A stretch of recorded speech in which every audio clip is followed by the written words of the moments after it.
فلا أقسم بمواقع النجوم وإنه لقسم لو تعلمون عظيم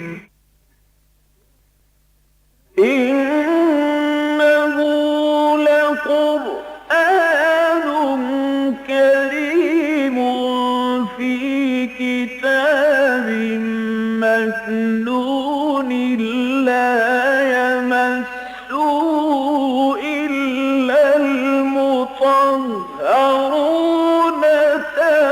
تنزيل من رب العالمين.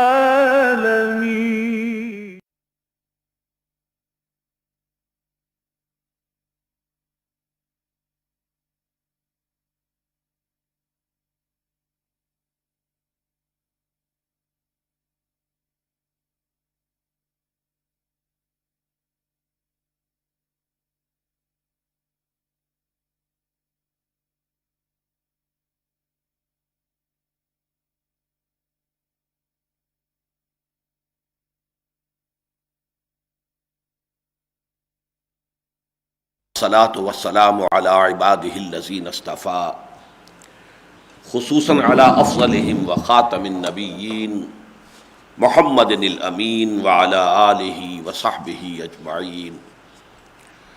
اما بعد فقد قال اللہ تبارک وتعالی كما ورد في سورة البقرہ اعوذ باللہ من الشیطان الرجیم بسم اللہ الرحمن الرحیم. يا أيها الناس كلوا مما في الأرض حلالا طيبا ولا تتبعوا خطوات الشيطان إنه لكم عدو مبين. إنما يأمركم بالسوء والفحشاء وأن تقولوا على الله ما لا تعلمون. وإذا قيل لهم اتبعوا ما أنزل الله قالوا بل نتبع ما ألفينا عليه آباءنا اولو كان آباؤهم لا يعقلون شيئا ولا يهتدون.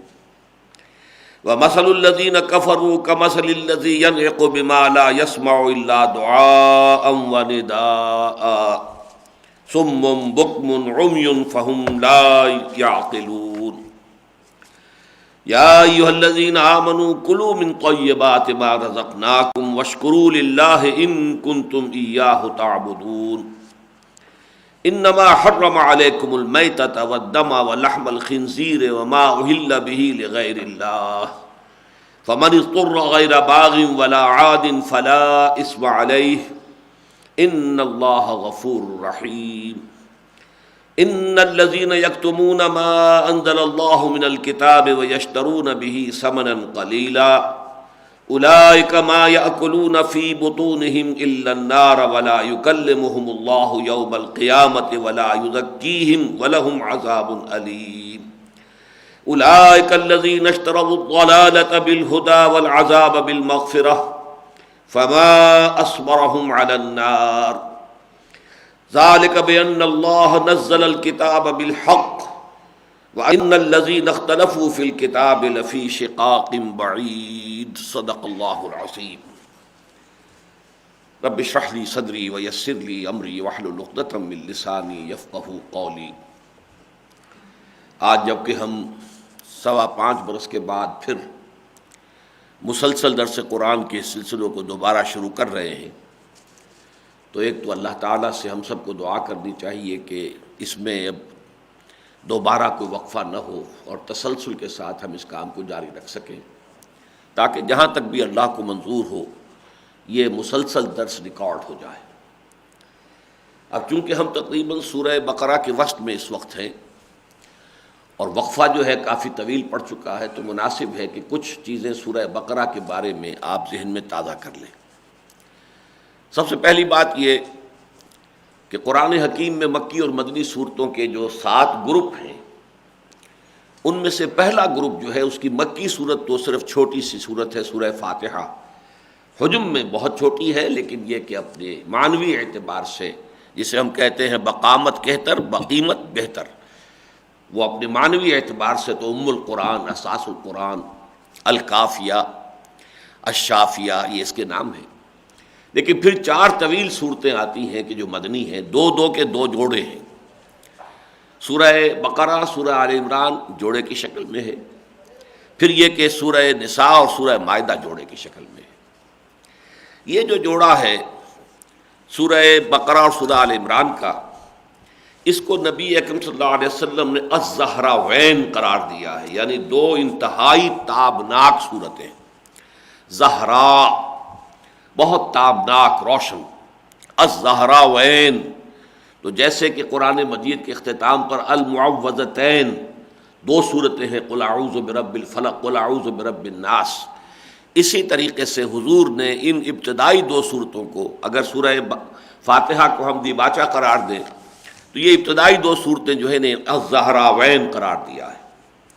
چنانچہ حضرت ابو امامہ باہلی رضی اللہ تعالی عنہ سے امام مسلم نے روایت کیا ہے، سمعت رسول اللہ صلی اللہ علیہ وسلم یقول اقرأ القرآن، حضور نے فرمایا قرآن کی قرأت اور تلاوت کیا کرو، فإنہ یأتی یوم القیامۃ شفیعا لأصحابہ، اس لیے کہ یہ قرآن قیامت کے دن اپنے پڑھنے والوں اور اپنے سے محبت کرنے والوں کے لیے شفیع بن کر آئے گا، شفاعت کرنے والا، سفارش کرنے والا۔ اقرأوا الزہراوین، اب خاص طور پر یہ گویا کہ اب عطف خاص ہے علی العام، پورے قرآن کے لیے بھی فرمایا اور خاص طور پر اقرأوا الزہراوین، یہ 2 جو بہت ہی تابناک صورتیں ہیں ان کی خاص طور پر قرأت کیا کرو، البقرہ وآل عمران، فإنہما یاتیان یوم القیامۃ کأنہما غمامتان او غیایتان او کأنہما فرقان من طیر صواف تحاجان عن صاحبہما، کہ یہ 2 صورتیں جو ہے قیامت کے دن ظاہر ہوں گی ایسے کہ جیسے 2 بدلیاں ہیں یا 2 جانوروں کے، پرندوں کے جھنڈ ہیں، 2 سائے ہیں، اور یہ جو ہے پھر محاجہ کریں گی اللہ تعالیٰ سے، اللہ تعالیٰ سے جھگڑیں گی اپنے ان صاحبوں کے بارے میں کہ جو ان سے محبت رکھنے والے، ان کو پڑھنے والے تھے، ان کی شفاعت کے لیے۔ ایسے ہی ایک روایت جو ہے مسلم شریف میں اور ترمذی میں حضرت نواس بن سمعان سے بھی ہے رضی اللہ تعالی عنہ، اس میں وہ فرماتے ہیں ضرب لہما رسول اللہ صلی اللہ علیہ وسلم ثلاثۃ امثال ما نسیتہن بعد، حضرت نواس بن سمعان فرماتے ہیں کہ حضور نے ان دونوں صورتوں کے بارے میں 3 تشبیہات یا تمثیلات اختیار کی جو میں اس کے بعد بھولا نہیں، کانہما غمامتان او ذلتان سوداوان بینہما شرق او کانہما خرقان من طیر صواف تحاجان عن صاحبہما، وہی 3 تشبیہات یہاں بھی ہیں۔ تو گویا کہ ان دونوں کی جو ایک خصوصی عظمت ہے وہ حضور صلی اللہ علیہ وسلم نے ان احادیث کے اندر بیان کی۔ اب اس میں ہم نیچے اتر رہے ہیں سورہ بقرہ۔ سورہ بقرہ کے بارے میں یہ روایت جو ہے حضرت ابو ہریرہ سے ترمذی شریف کے اندر موجود ہے کہ حضور نے فرمایا لکل شیء صنام وصنام القرآن سورۃ البقرہ فیہا آیۃ ہی سیدۃ آیات القرآن آیۃ الکرسی۔ حضور نے فرمایا ہر شے کی ایک چوٹی ہوتی ہے، ایک کلائمیکس ہوتا ہے، ایک نقطہ عروج ہوتا ہے، اور قرآن حکیم کا صنام جو ہے وہ سورہ بقرہ ہے۔ اس میں ایک آیت وہ بھی ہے کہ جو تمام آیات قرآنیہ کی سردار ہے، یعنی آیت الکرسی۔ تیسری بات یہ نوٹ کیجئے کہ اس سورہ مبارکہ کو بغرض تفہیم، تاکہ ذہن میں بات جو ہے وہ جمی رہے، میں نے ایک نام دیا ہے سورۃ الامتین۔ یہ سورت 2 امتوں سے متعلق ہے، ایک امت سابق بنی اسرائیل جو نزول قرآن کے وقت 2000 برس سے ایک خاص حیثیت کے مالک تھے کہ روئے ارضی پر اللہ کی کتاب، اللہ کی شریعت، اللہ کے دین کے وہی امین تھے، وہ تھے کہ جو اللہ تعالیٰ کی نمائندگی کر رہے تھے روئے ارضی پر، وہ ہے بنی اسرائیل، سابقہ امت مسلمہ۔ پھر وہ معزول کیے گئے اور ان کی جگہ یہ نئی امت جو اب حضور صلی اللہ علیہ وسلم کی بعثت کی بنیاد پر وجود میں آئی ہے، اسے اس مقام پر فائز کیا گیا۔ چنانچہ اس سورہ مبارکہ کے تقریباً مساوی 2 حصے بنتے ہیں۔ ذرا سا فرق یہ بنتا ہے کہ 40 رکوعوں میں سے پہلے حصے میں 18 رکوع ہیں، دوسرے میں 22 ہیں، 20-20 کی تقسیم نہیں ہے۔ رکوع جو ہے پہلے حصے میں کم ہے، دوسرے میں زیادہ ہے، لیکن اس کو کمپنسیٹ کرتی ہے یہ چیز کہ پہلے حصے کی آیات 152 ہیں اور دوسرے حصے کی آیات 134 ہیں۔ پہلے حصے میں یا تو براہ راست خطاب ہے بنی اسرائیل سے، یا روئے سخن جو ہے وہ زیادہ تر بنی اسرائیل کی طرف ہے۔ دوسرے حصے میں تمام تر خطاب امت مسلمہ سے ہے، امت محمد سے ہے صلی اللہ علیہ وسلم۔ اب یہ جو دو حصے ہیں ان کے اندر جو مزید تقسیم آتی ہے، الحمدللہ کہ اس کی ایک تشبیہ اور تمثیل ابھی کم سے کم 20-25 برس ہو گئے ہوں گے جب ذہن میں آئی تھی، اب تک مطمئن ہوں کہ بہترین ہے کہ اس کی تقسیم کو ذہن میں رکھنے کے لیے۔ پہلے حصے میں عمودی تقسیم ہے، 4 رکوع، پھر 10 رکوع، پھر 4 رکوع۔ یہ گویا کہ ورٹیکل جو ہے اس کے اندر پولرائزیشن کا لفظ استعمال ہوتا ہے، ڈویژن جو ہے ورٹیکل ہے۔ دوسرے حصے میں ہاریزونٹل ہے، اس میں تقسیم جو ہے وہ افقی ہے، عمودی نہیں ہے، ہاریزونٹل ہے۔ اس سے مراد کیا ہے کہ پہلے حصے میں درمیان میں جو 10 رکوع ہیں ان میں تو کلیتاً خطاب ہے سابقہ امت مسلمہ سے، یا بنی اسرائیل اذکروا نعمتی التی انعمت علیکم۔ 5ویں رکوع میں ان الفاظ سے یہ خطاب شروع ہوا ہے، 15ویں رکوع میں پھر اسی خطاب پر ختم ہوا، یا بنی اسرائیل اذکروا نعمتی التی انعمت علیکم انی فضلتکم علی العالمین۔ تو 10 رکوع اور 2 آیتیں مزید جو ہے 15ویں رکوع کی 2 آیتیں بھی اس میں شامل ہیں، تو 10 رکوع سمجھیے موٹا حساب۔ تو اس میں تو خطاب ہے ہی سابقہ امت مسلمہ سے۔ ابتدا میں 4 جو رکوع ہیں وہ تمہیدی ہیں، لیکن یہ کہ ان میں بھی جو دوسرا بڑا رکوع ہے اس کے اندر روح سخن یہود کی طرف ہے۔ اس کی وجہ یہ ہے کہ براہ راست اس میں گفتگو تو ہو رہی ہے منافقین کے بارے میں، لیکن یہ جو نفاق کا پودا ہے یہ بھی در حقیقت یہود ہی کے زیر اثر پروان چڑھا تھا۔ اس کو ہم کہہ سکتے ہیں کہ یہ یہود کا انڈر گروتھ، جیسے بڑے بڑے درخت ہیں کہیں پر تو نیچے جو ہے چھوٹے چھوٹے پودے بھی ہیں ان کے تابع، تو نفاق کا پودا جو ہے در حقیقت یہود کے انڈر گروتھ کی حیثیت رکھتا تھا۔ تو اس میں جو روح سخن ہے، اسی طریقے سے 4تھے رکوع میں جا کر ابلیس کا جو کردار آیا ہے، ابا واستکبر وکان من الکافرین، یہ بھی روح سخن یہود کی طرف ہے کہ آج یہودی بھی وہی کردار اختیار کر رہے ہیں جو حضرت آدم سے حسد کی وجہ سے ابلیس لعین نے کیا تھا۔ تو حضرت محمد سے صلی اللہ علیہ وسلم حسد کے باعث آج علماء یہود وہی رول پلے کر رہے ہیں۔ تو گویا کہ روح سخن ان کی طرف ہے۔ بہرحال 4 رکوع تمہیدی ہیں، ان میں سے تیسرے رکوع کا میں بعد میں بھی ذکر کروں گا۔ اس کے بعد 4 رکوع جو ہے وہ تحویلی ہیں۔ تحویل سے مراد یعنی یہ جو تحویل ہو رہی ہے کہ امامت جو ہے وہ سابقہ امت مسلمہ سے سلب کی جا رہی ہے اور ایک نئی امت مسلمہ امت محمد کو دی جائے، یہ تحویل ہے۔ اس تحویل کی علامت ہے تحویل قبلہ، کہ پہلے رخ جو ہے موحدین کا وہ بیت المقدس کی طرف تھا اور اب انہیں حکم ہو گیا ہے کہ مسجد حرام کی طرف رخ کرو۔ تو تحویل امامت جس کی علامت ہے تحویل قبلہ، یہ 4 رکوع اس سے بحث کرتے ہیں، اس لیے کہ اس کا آغاز کیا گیا حضرت ابراہیم علیہ السلام کے تذکرے سے اور خانہ کعبہ کی تعمیر کے سلسلے سے، کیونکہ اب ادھر رخ پھیرنا ہے اور اس کے معمار ہیں حضرت ابراہیم اور حضرت اسماعیل علیہ السلام۔ پھر ظاہر بات ہے کہ یہ دونوں شاخیں جو ہیں آخر جا کر مل جاتی ہیں حضرت ابراہیم کی شخصیت پر۔ بنی اسرائیل بھی حضرت ابراہیم کے پوتے حضرت یعقوب کے جو 12 بیٹے تھے ان سے یہ 12 قبیلے چنے ہیں اور بنو اسرائیل کہلاتے ہیں۔ اور حضور کی بعثت ہوئی ہے بنی اسماعیل میں جو بیٹے تھے، بڑے بیٹے تھے حضرت ابراہیم کے۔ تو اس طریقے سے ایک مشترک شخصیت کا ذکر کر کے اور ان کے حوالے سے خانہ کعبہ کی جو تعمیر ہو رہی تھی، اذ یرفع ابراہیم القواعد من البیت و اسماعیل، اور جو اس وقت ان کے احساسات تھے، جو جذبات تھے باپ بیٹا کے ابراہیم اور اسماعیل کے، اور اس کے بعد پھر تحویل قبلہ کا حکم آیا ہے کہ اب فول وجهک شطر المسجد الحرام۔ اور یہ 2 رکوع ہیں، اس کی اہمیت کا اندازہ آپ اس سے کیجئے۔ یہ موضوع جو ہے اس لیے کہ مذہبی مزاج کے لوگوں میں، آج کا بھی ہمارا موضوع خاص طور پر اسی سے متعلق ہے، عام طور پر جو مذہبی مزاج ہوتا ہے وہ بعض چیزوں کے بارے میں بہت سینسٹیو ہو جاتا ہے، بہت سینسٹیو، اور عام طور پر جو یوں سمجھیے کہ عوام الناس ہوتے ہیں وہ ظواہر اور مظاہر کے ساتھ ان کی جو ہے وابستگی زیادہ ہو جاتی ہے، حقیقت اور روح کی طرف توجہ کم ہوتی ہے۔ اب ظاہر بات ہے کہ قبلہ بدل گیا، یہ تو ایک بہت ہی بڑا یعنی سمجھیے کہ بہت عظیم واقعہ ہو گیا کہ ہم ابھی تو نماز پڑھ رہے تھے ادھر رخ کر کے، ابھی نماز پڑھ رہے ادھر رخ کر کے، کیا ہوا؟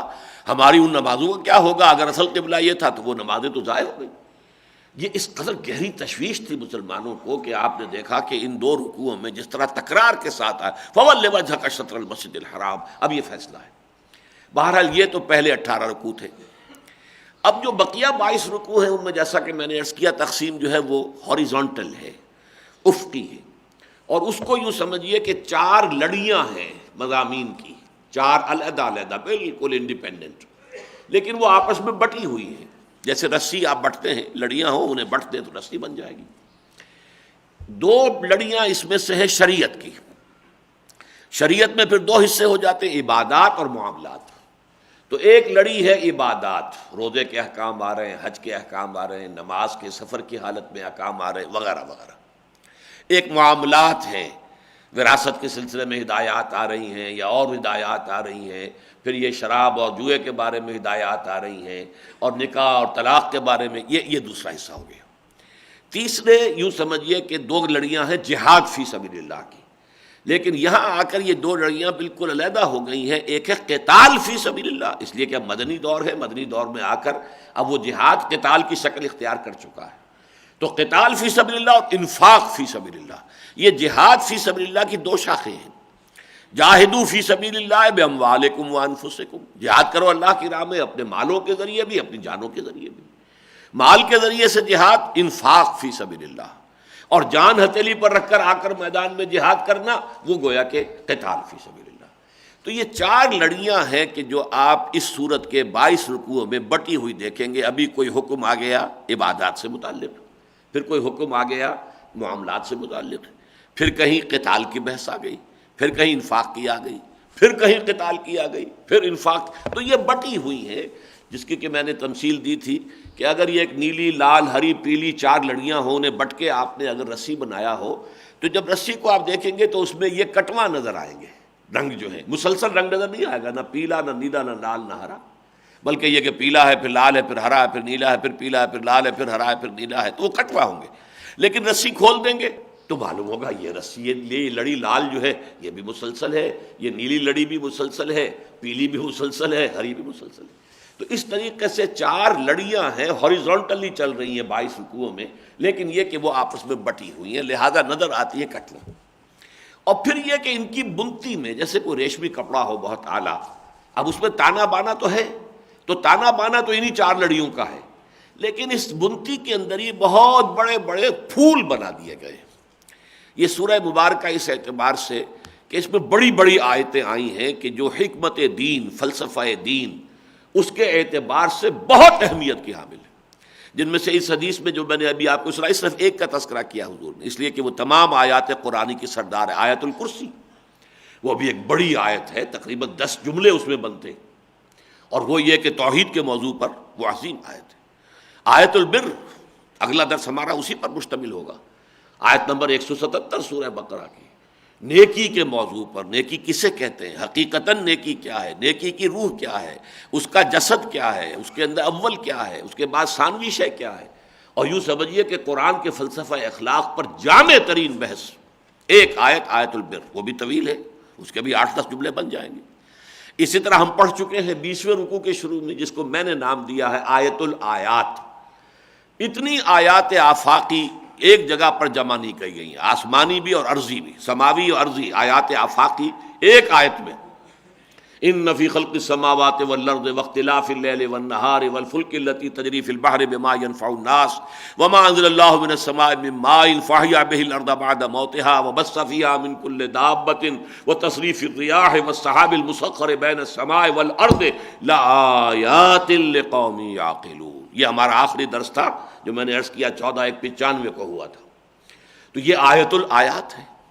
پھر اسی طریقے سے آیت الدین جو آیا ہے اس سورہ مبارکہ کے اندر، وہ طویل ترین آیت ہے قرآن مجید کی، اور اس میں یہ ہے کہ قرض کے لین دین کے اوپر اتنی جامع آیت ہے، اتنے مختلف پہلوؤں سے احاطہ کر لیا گیا، احاطہ کیا گیا ہے، اور وہ بہت بڑا یوں سمجھیے کہ تمام جو کاروباری معاملات ہوتے ہیں ان میں اب ادھار کا معاملہ تو ہوتا ہے کاروبار کے اندر، اس سے متعلق بڑی تفصیلی ہدایات جو ہیں اس ایک آیت میں۔ پھر آخری جو آیت ہے اس میں جو عظیم ترین دعا آئی ہے قرآن مجید میں، ربنا لا تؤاخذنا ان نسینا واخطانا ربنا۔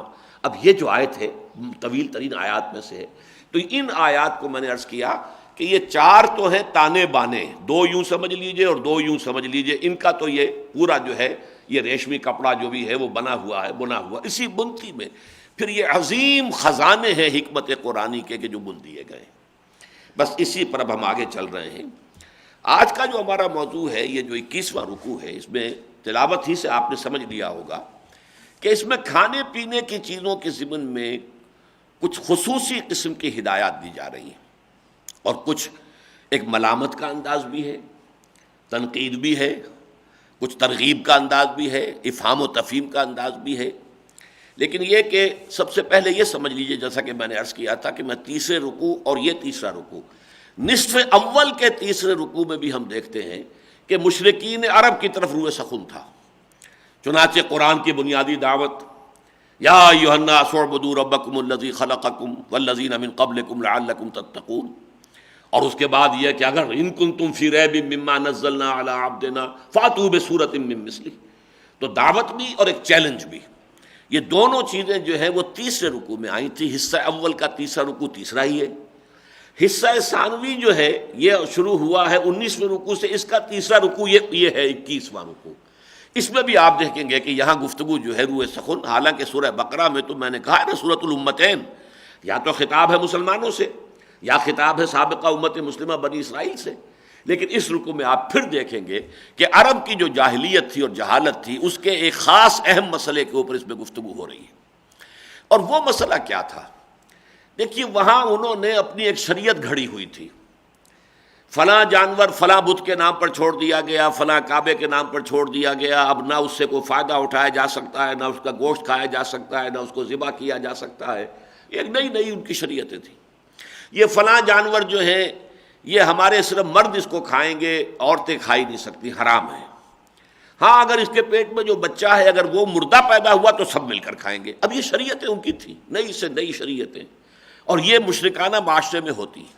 سانڈ چھوڑ دیے گئے بتوں کے نام پر، دیوتاؤں کے نام پر، اب وہ متبرک ہو جاتے ہیں۔ ہندوؤں کے ہم نے تو چونکہ یہ منظر دیکھے ہوئے ہیں کہ ہم نے وہ ہندو سوسائٹی کے اندر، چونکہ میرا پورا جو ہے جو 15 سال عمر کے ہیں وہ تو ضلع حصار میں، اور وہاں پہ ہندوؤں کی عظیم اکثریت تھی، مسلمان تو اقلیت میں تھے، تو وہاں وہ سانڈ جو ہے وہ پھرتے تھے، انہیں کوئی کچھ نہیں کہہ سکتا تھا، وہ جہاں چاہیں منہ ماریں، جس جگہ چاہیں، بڑی شرافت سے تو ان کو ہٹا دے تو ہٹا دے، مار نہیں سکتے تھے، اس لیے کہ وہ تو متبرک چیزیں تھیں۔ تو اسی طریقے سے ان کے ہاں تھیں۔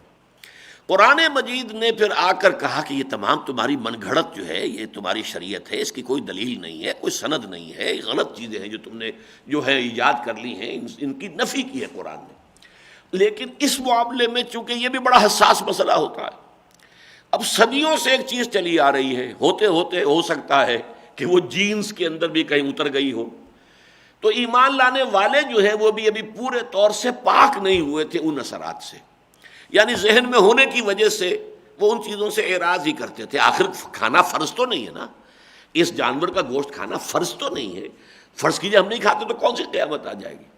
لیکن یہ کہ پیچھے کیا بات تھی، وہ بات یہ تھی کہ وہ چونکہ آباء و اجداد سے اور نسلاً بعد نسل ان کے تقدس کا ایک تصور چلا آ رہا ہے، تو وہ ابھی ریزیڈول ایفیکٹ موجود ہے، جیسا کہ ابھی میں نے اشارہ کیا تھا کہ یہ تحویل قبلہ کا جو ہے وہ ریزیڈول اثر اتنا رہا ہے کہ اگلے رکوع میں پھر جو آیت البر شروع ہو رہی ہے وہ تحویل قبلہ کے ذکر سے شروع ہو رہی ہے۔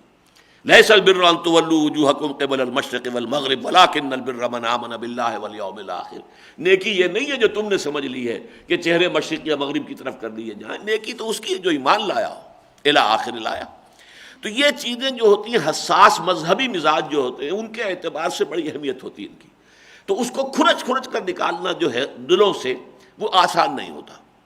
چنانچہ اب دیکھیے، یہ مسئلہ ہمارے لیے تو محسوس ہوتا ہے کوئی اہمیت ہی نہیں سرے سے، ہم نے اس معاشرے میں آنکھ کھولی ہے، حلال اور حرام تو ہم تو اپنے والدین سے سب سنتے آ رہے ہیں۔ اب خنزیر کا لفظ جو ہے وہ ہمارے یہاں گالی کے طور پر ہے، کوئی شخص زبان پر لانا بھی پسند نہیں کرتا، اس لیے اس کی حرمت کیا، اس سے نفرت شدید ہے، اس کا گوشت کھانے کا تصور تو مسلمان کیا کرے گا، کم سے کم ہمارا ہندوستان پاکستان کا مسلمان تو نہیں کر سکتا۔ وہ اہل عرب کے بارے میں سنا ہے، وہاں کچھ جو بھی سیکولر ذہن کے لوگ ہیں وہ اب اس دلیل کو لیتے ہیں کہ یہ اس طرح کا سور نہیں ہے جو پہلے جو ہے گندگی کھایا کرتا تھا، برے ماحول، اب تو بڑے اچھے ماحول میں اور بڑے ہی ہائیجینک فضا کے اندر ان کو جو ہے پالا جاتا ہے۔ وہ ہے بہرحال کچھ لوگوں کا خیال جو بھی زیر اثر آ گئے مغربی تہذیب کے، لیکن یہ کہ ہمارے ہاں تو یہ چیزیں اس طریقے سے گھٹی میں پڑی ہوئی ہوتی ہیں کہ ہمیں حیرت ہوتی ہے کہ قرآن مجید اس قدر تفصیل سے ان مسائل پر گفتگو کیوں کر رہا ہے. یعنی یہ ایک سوال سے ان میں آتا ہے کہ یہ تو کوئی مسئلہ اتنا بڑا نہیں ہے، اتنا اہم نہیں ہے، حلال اور حرام کا معاملہ، اور کیوں نہیں کھاتے ہو؟ کھاؤ، ضرور کھاؤ. یہ کھانا آخر کس لیے؟ اس لیے کہ ان چیزوں کا کھانا در حقیقت علامت ہے کہ تمہارے اندر سے وہ جاہلیت نکل گئی ہے. اگر نہیں کھاتے، جیسے ہمارے ہاں تھا وہ جو مشہور ہو گیا تھا، کم سے کم یہ کہ یو پی میں تو یہی تھا کہ اصل میں ایمان کا تقاضا ہے کہ گائے کا گوشت کھایا جائے. اگر گائے کا گوشت نہیں کھا رہے تو اس کی وجہ کیا ہے؟ کہ در حقیقت ہم ہندو جو ہمارے ابنائے وطن تھے، ہم ان کے زیر اثر ہیں. اور پنجاب میں یہ اثر اتنا تھا کہ گائے کا گوشت کا لفظ استعمال نہیں کرتے، بڑا گوشت، گائے کا گوشت لفظ استعمال نہیں کرتے تھے. یہاں پر جو ہے اتنا زیر اثر تھا وہ. لیکن یو پی میں جو ہے مسلمان، وہ تو یہ کہ بکرے کا گوشت سمجھتا تھا کہ وہ تو بیماروں کے کھانے کی چیز ہے. یعنی بکری یا بکری کی دکان پر اگر گوشت کی دکان پر کوئی شخص کھڑا ملتا تھا کسی کو تو وہ کہتا تھا خیریت ہے. یعنی یہ کہ یہ تو بیماروں کے کھانے کی چیز ہے. اصل میں تو کھانے کا گوشت جو ہے وہ جسے آپ بڑا گوشت کہتے ہیں پنجاب میں، یعنی گائے کا گوشت ہے کھانے کی شے. تو یہ چیزیں جو ہوتی ہیں وہ ایک رد عمل کے طور پر. لیکن یہ کہ وہاں اس عرب کے معاشرے میں ابھی یہ چیزیں جو ہیں رفتہ رفتہ رفتہ رفتہ، جیسے کہ وہ کہاوت ہے کہ ایک شخص مسلمان تو ہو گیا تھا ہندو، لیکن اس نے ایک طاق کے اندر ایک ٹھاکر بھی سجایا ہوا تھا، ایک بت بھی رکھا ہوا تھا. جاتے آتے اس کو بھی وہ سلام کر لیتا تھا. اور اس سے پوچھا گیا یہ کیا کرتا ہے؟ لڑائی کسی سے بھی اچھی نہیں ہے بھائی. اب یہ جو ہے ہم نے چھوڑ تو دیا ہے، لیکن بہرحال یہ کہ ان کے ساتھ راہ و رسم تو رہے گی نا. تو یہ بتوں سے بھی، کعبے کو ان بتوں سے بھی نسبت ہے دور کی، تو یہ اس کا معاملہ ہے. تو اس کو دیکھیے، اب میں سب سے پہلے آپ کو بتاتا ہوں کہ 2 مرتبہ یہ مضمون مکی صورتوں میں آیا. اس کی اہمیت کا اندازہ ہوگا. سورہ نحل کی آیات میں آپ کو سنا رہا ہوں، وَكُلُوا مِمَّا رَزَقَكُمُ اللَّهُ حَلَالًا طَيِّبًا، کھاؤ ان چیزوں میں سے جو اللہ نے تمہیں رزق کے طور پر دی ہیں، حلال اور طیب. وَاشْكُرُوا نِعْمَتَ اللَّهِ إِن كُنتُمْ إِيَّاهُ تَعْبُدُونَ، اور اللہ کی نعمتوں کا شکر کرو اگر تم واقعتاً اسی کی بندگی کرتے ہو. اگر اسی کی بندگی کرتے ہو تو اس کی طرف سے تو ان چیزوں کی کوئی حرمت نہیں آئی، کیوں کوئی دلیل نہیں ہے شریعت کے اندر، ان چیزوں کا کوئی حیثیت نہیں، کوئی مقام نہیں. ما جعل اللہ من بحیرۃ ولا صائبۃ ولا حام، یہ ساری چیزیں پھر سورہ مائدہ کے اندر آ کر بڑی تفصیل آئی ہے. یہ ساری چیزیں من گھڑت ہیں، تمہارے دلوں سے ابھی تک ان کے خیالات نہیں نکل رہے. لیکن ایسے ہی ہے نا کہ جیسے ایک آدمی سمجھے طبعاً سی نفرت ہو جاتی بعض کو کسی چیز سے. بھائی ٹھیک ہے حلال تو ہے، مجھے طبعاً نفرت ہے، میں نہیں کھاتا، ٹھیک ہے بھائی مت کھاؤ. لیکن ان چیزوں کی وہ طبعاً نفرت نہیں تھی، وہ نفرت تھی اپنے اس مشرکانہ عقائد کے جو اثرات ان کے ذہنوں میں، ان کے تحت شعور کے اندر جمے ہوئے تھے، اور ان کو ظاہر بات ہے کہ کھرچ کھرچ کر نکالنا ضروری تھا. کلوا مما رزقکم اللہ حلالا طیبا واشکروا نعمت اللہ ان کنتم ایاہ تعبدون انما حرم علیکم المیتۃ والدم ولحم الخنزیر وما اہل لغیر اللہ بہ. دیکھو اللہ نے تو جو چیزیں تمہارے ہاں کھائی جاتی ہیں، جن چیزوں میں گوشت کھایا جاتا ہے، سورہ انعام میں آئے گا ثمانیۃ ازواج، یہ 4 جوڑے ہیں.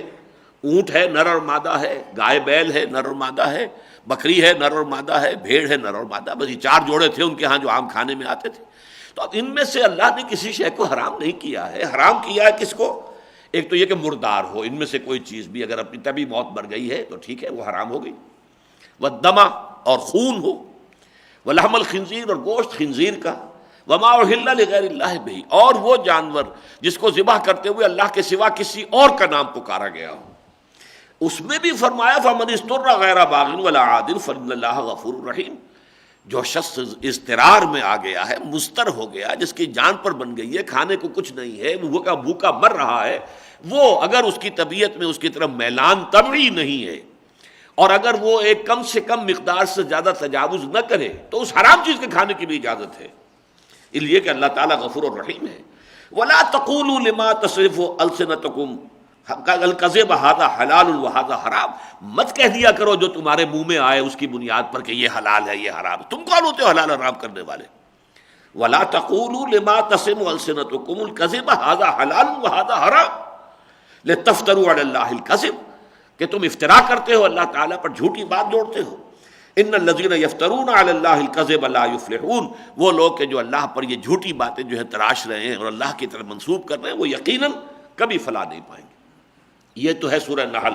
اب ذرا دیکھیے کس قدر تفصیل سے یہ مضمون آیا ہے سورہ انعام میں. وقالوا هذه انعام وحرث حجر، ان کا یہ کھیتیاں اور یہ ہمارے چوپائے جو ہیں یہ ممنوع ہیں. لا یطعمها الا من نشاء بزعمهم، انہیں کھا نہیں سکتے مگر جن کو ہم چاہیں اپنے خیال میں، جو بھی انہوں نے بنا رکھی تھی ایک نئی شریعت۔ وانعام حرث حرمت ظہورها وانعام لا يذكر، اور وہ کچھ ایسے بھی چوپائے ہوتے تھے کہ اس کے اوپر سواری کو حرام کر دیتے تھے، اس اونٹ پر اب سواری نہیں کی جا سکتی، یہ حام ہے، اسے چھوڑ دیا گیا ہے اس کام کے لیے، اب اس پر سواری نہیں ہوگی۔ وانعام لا يذكرون اسم اللہ علیہا افتراء اللہ علیہ، اور ایسے بھی حیوان تھے کہ جن کو ذبح کرتے ہوئے اللہ کا نام نہیں لیتے، اس پر اللہ کا نام نہیں لینا۔ سیجزیہم بما کانوا یفترون، ان قریب اللہ تعالیٰ انہیں بدلہ دے گا، سزا دے گا ان کے افتراء کی۔ وقالوا ما فی بطون هذه الانعام خالصۃ لذکورنا، اور کچھ ان کا ایک قاعدہ یہ بھی تھا کہ یہ جو چوپایا ہے، یہ جو اونٹنی ہے، یا یہ جو گائے ہے، یا یہ جو بکری ہے، بھیڑ ہے، جس کے پیٹ میں جو بچہ ہے، تو یہ ہمارے صرف مردوں کے کھانے کے لیے ہوگا۔ ومحرم علی ازواجنا، ہماری بیویوں پر حرام ہے، وہ نہیں کھا سکتی۔ وَإِن يَكُن مَيْتَةً فَهُوَ فِيهِ شُرَكَاء، اور اگر وہ مردہ پیدا ہوا بچہ تو پھر وہ شریک ہوتے تھے اس میں، پھر خوب مل کر کھاتے تھے، مرد بھی اور عورتیں بھی۔ سنجزیہم وصفہم، اللہ تعالیٰ ان قریب انہیں سزا دے گا ان کی ساری شریعتیں انہوں نے گھڑ لی ہیں۔ انہ حکیم علیم، یقیناً اللہ تعالیٰ جو ہے حکیم اور علیم ہے۔ میں ذرا چند آیتیں چھوڑ کر آگے چل رہا ہوں۔ ومن الانعام حمولۃ وفرشا، اور دیکھو یہ چوپائے جن کا گوشت تم کھاتے ہو عموماً، ان میں سے وہ بھی ہیں جو ذرا اونچے ہیں کہ جن کے اوپر کوئی سواری بھی کی جا سکتی ہے، جن کے اوپر کوئی سامان بھی لادا جا سکتا ہے، وہ فرشا، اور وہ بھی ہیں جو زمین سے لگے ہوئے۔ اب بکری پر، بھیڑ پر آپ کیا سواری کریں گے اور کیا اس کے اوپر سامان لا دیں گے؟ ہاں بیل کے اوپر جو ہے اور اونٹ کے اوپر آپ کر سکتے ہیں۔ وَمِنَ الْأَنْعَامِ حَمُولَةً وَفَرْشًا کُلُوا مِمَّا رَزَقَكُمُ اللَّهُ وَلَا تَتَّبِعُوا خُطُوَاتِ الشَّيْطَانِ، کھاؤ ان میں سے جو اللہ تعالیٰ نے تمہیں دیا ہے، اس اللہ کا رزق ہے، اور تم پیروی نہ کرو شیطان کے نقش پا کی۔ انہم لکم عدو مبین، یقیناً وہ تمہارے لیے بڑا کھلا دشمن ہے۔ ثمانیۃ ازواج، یہ 8 جوڑے ہیں، یعنی جوڑے 4 ہیں لیکن 8 فرد بن جاتے ہیں اس کے۔ من ازان اثنین و من معاذ اثنین، بھیڑ بکری بھی، بھیڑ اور اس کا جو نر ہے مینڈھا ہے، اور اسی طرح بکری ہے اور بکرا ہے۔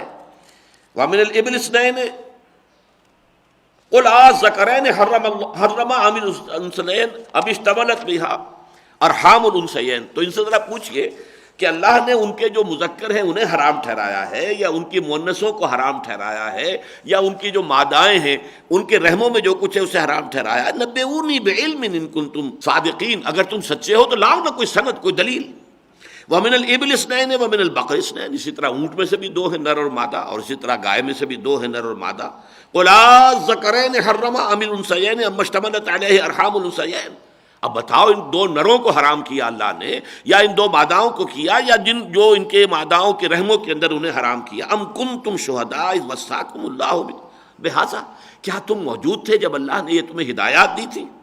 فمن اظلم ممن افترى علی اللہ کذبا لیضل الناس بغیر علم، تو اس سے بڑھ کر اور کون ظالم ہوگا کہ جو اللہ تعالیٰ پر جھوٹ باندھ رہا ہو تاکہ لوگوں کو بغیر علم کے گمراہ کرے۔ ان اللہ لا يهدي القوم الظالمین، اللہ ایسے ظالم کو ہدایت نہیں دیتا۔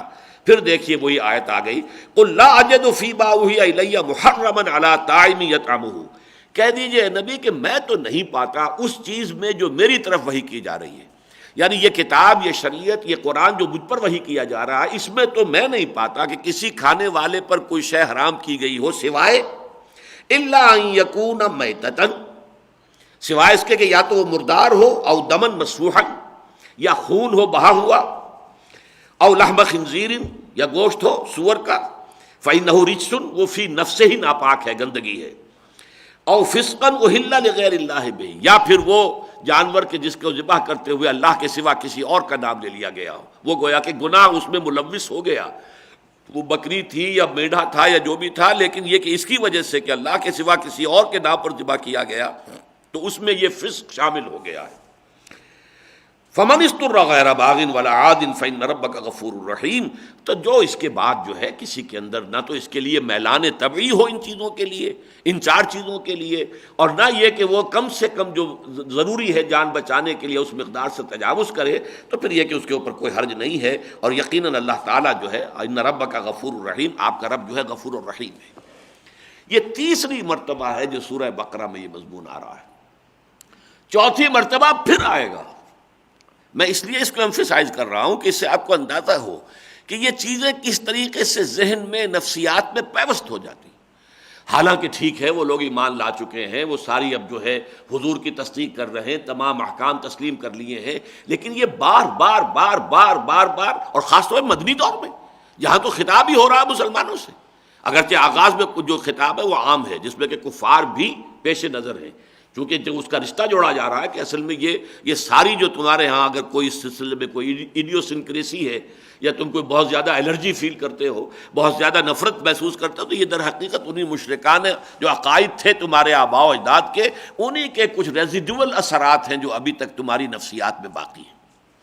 اس پس منظر میں پڑھیے تکملہ جو آئے گا اس مضمون کا، جیسا کہ میں نے عرض کیا کہ جو شریعت محمدی ہے اس کا نقطہ آغاز و بلو پرنٹ تو سورہ بقرہ سے شروع ہوتا ہے، لیکن اس کا تکملہ جو ہے، پوری تکمیل جو ہوگی جا کر، تو چونکہ اسی میں وہ آیت بھی ہے الیوم اکملت لکم دینکم واتممت علیکم نعمتی ورضیت لکم الاسلام دینا، تو وہ ہوگی سورہ مائدہ میں. سورہ مائدہ میں یہ مضمون 2 جگہ آئے گا دوبارہ جا کر، تو اس سے پھر اندازہ کیجئے کہ اس کی اہمیت کا کیا عالم ہے. فرمایا یا ایھا الناس کلوا مما فی الارض حلالا طیبا، لوگوں کھاؤ زمین کی ان چیزوں میں سے کہ جو حلال ہو طیب ہو.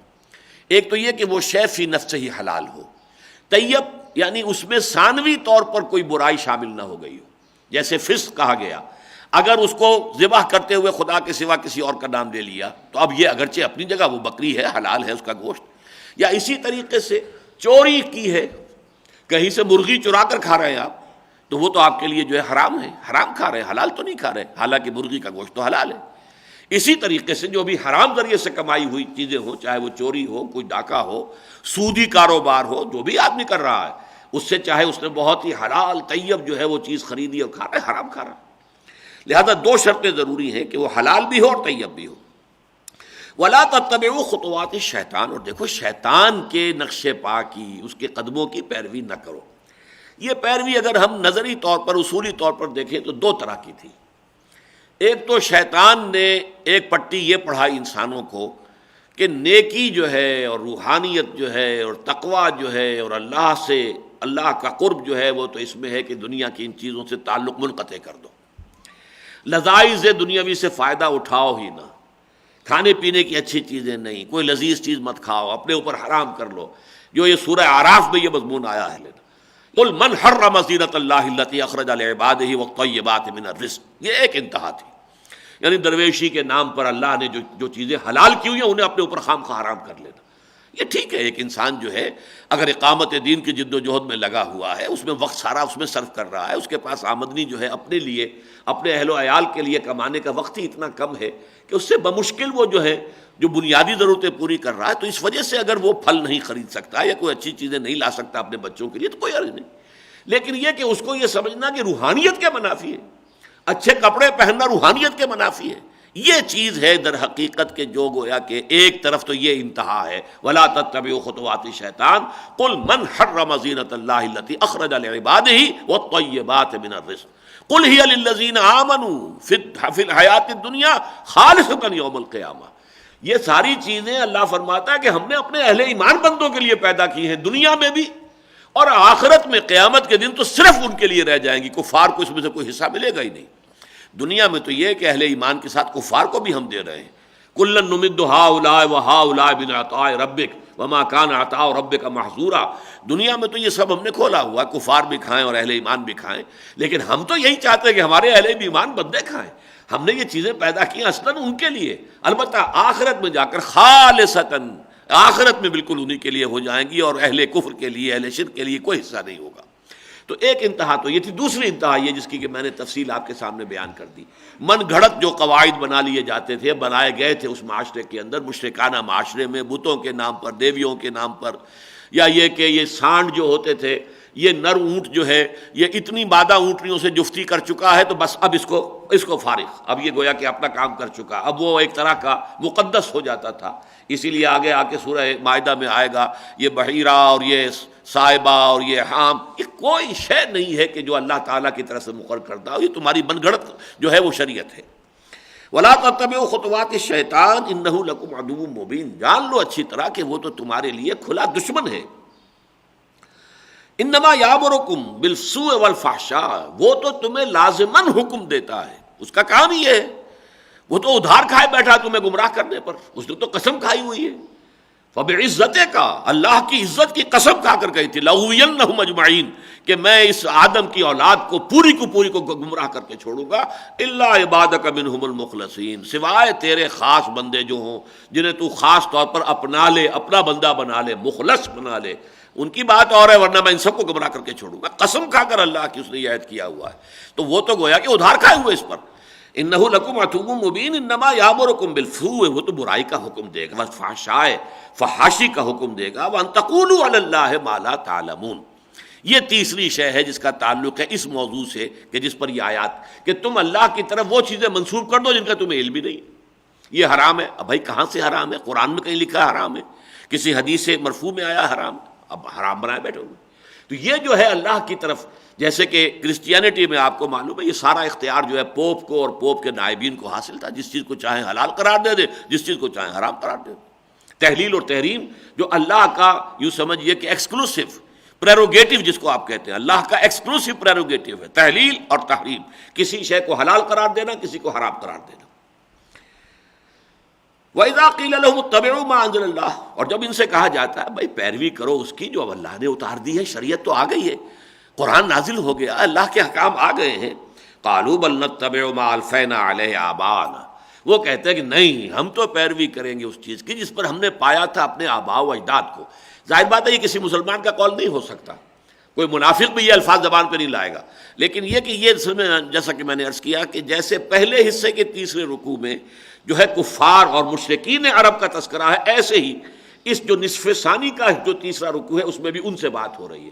اور یہ گویا کہ بہت ہی ایکسیپشنل مقامات ہیں سورہ بقرہ میں کہ جن میں یا خطاب یا روح سخن جو ہے وہ مشرکین عرب کی طرف ہے.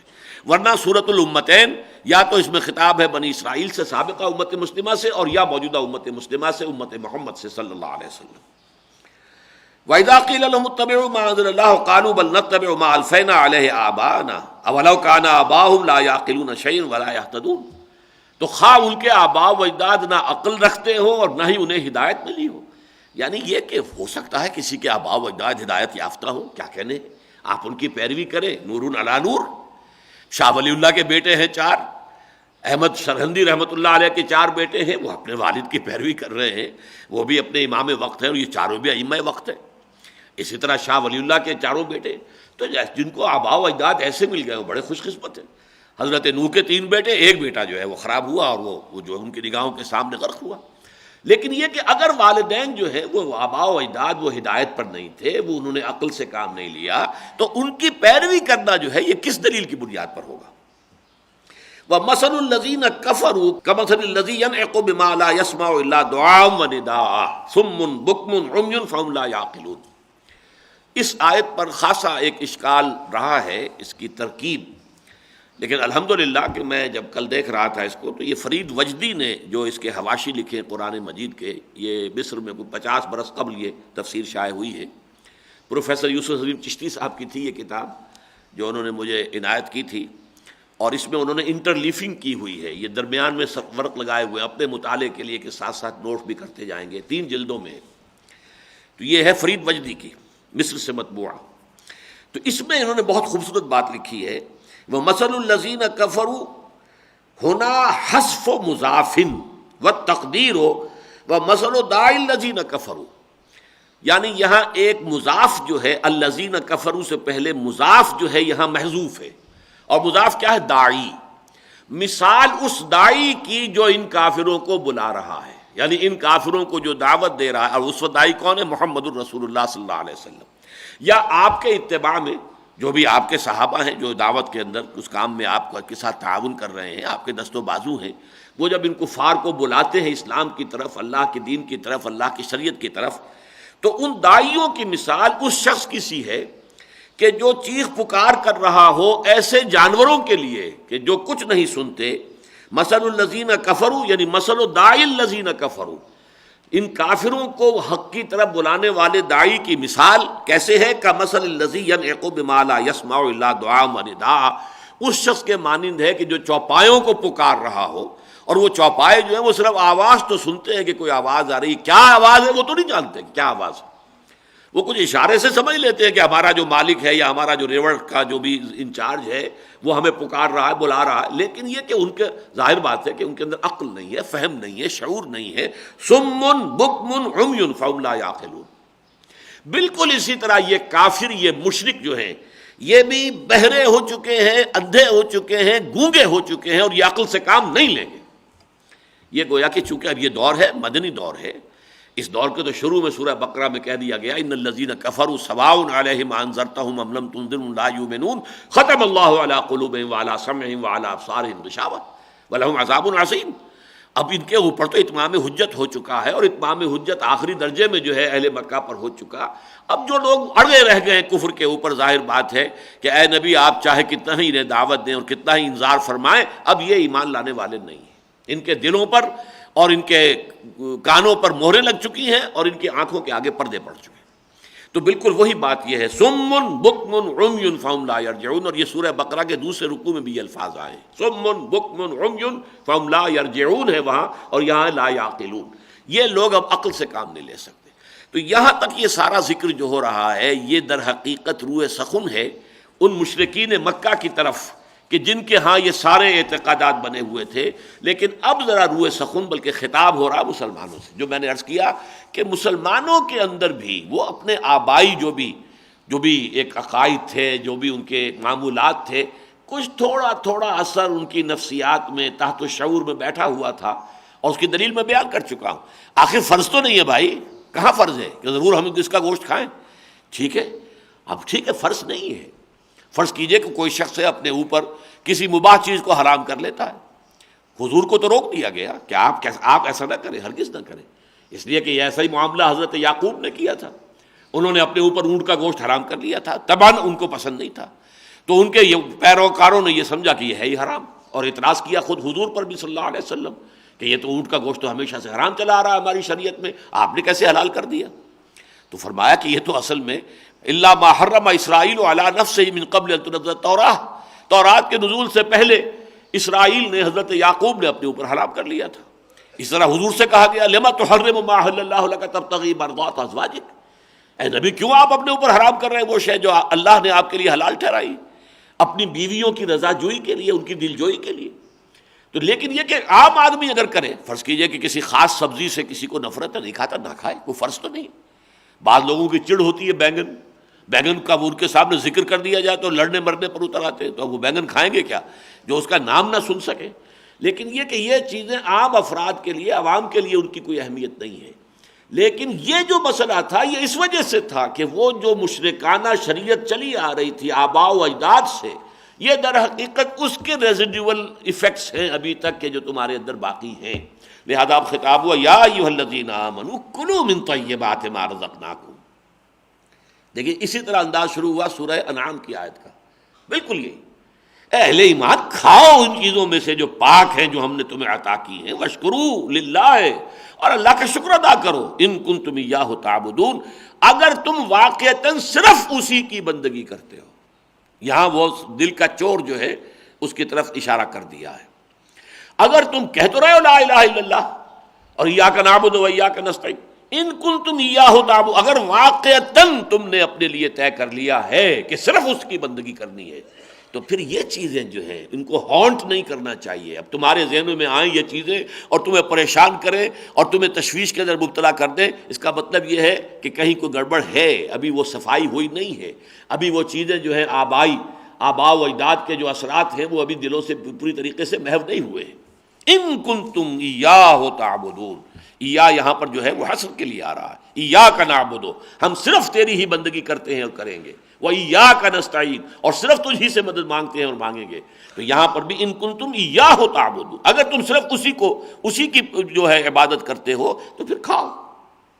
یہاں پھر وہ آیت آ گئی انما حرم علیکم المیتۃ، اللہ نے تو تم پر حرام کیا ہے میتہ، مردار کو.